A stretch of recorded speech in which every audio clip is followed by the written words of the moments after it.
On se retrouve pour l'acrosport avec quelques propositions d'élèves. Donc on a au programme 2 duos et un trio. Donc je commence tout de suite par un duo de Mathilde et Maëlys, donc qui ont réalisé cette posture-là. Donc si on regarde ce qu'elle nous propose, c'est plutôt très bien, puisque ici on a bien un angle droit au niveau des bras du buste, donc les jambes sont un petit peu en l'air, et on a le corps qui est bien aligné, qui forme une ligne jusqu'à la pointe des pieds, et ici on a le dos bien droit, donc c'est parfait. Donc merci à Maëlys et à Mathilde pour leur production d'acrosport. Maintenant on va du côté de chez Jules et Léonard, qui nous proposent donc cette figure d'acrosport.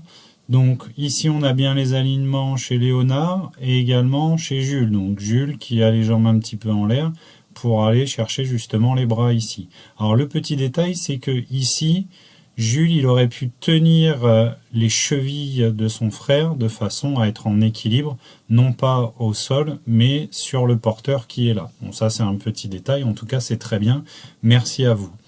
Et on termine avec une belle pyramide en bonus, un trio réalisé par Jules, Léonard et le voltigeur Garance, la voltigeuse d'ailleurs même.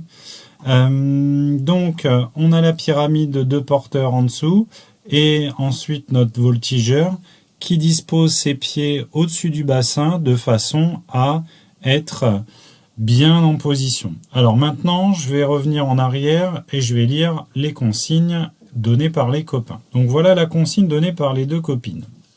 Le porteur doit avoir le dos droit et le voltigeur avoir les mains bien à plat par terre et le dos doit être aligné avec les jambes. Donc c'est ce qu'on disait, c'est parfait, avec notamment donc un angle droit si possible ici et les pieds qui montent vers le porteur. Donc merci encore les filles. Maintenant on va écouter Jules et Léonard pour leur production. Donc c'est Léonard qui nous propose l'explication pour cette figure. Le porteur se met sur le dos et tend ses jambes pour que cela forme un angle droit entre le buste et les bras. Donc c'est ce qu'on a observé, c'est parfait. Ensuite, le voltigeur met ses mains à côté des chevilles du porteur et ses chevilles dans les mains du porteur.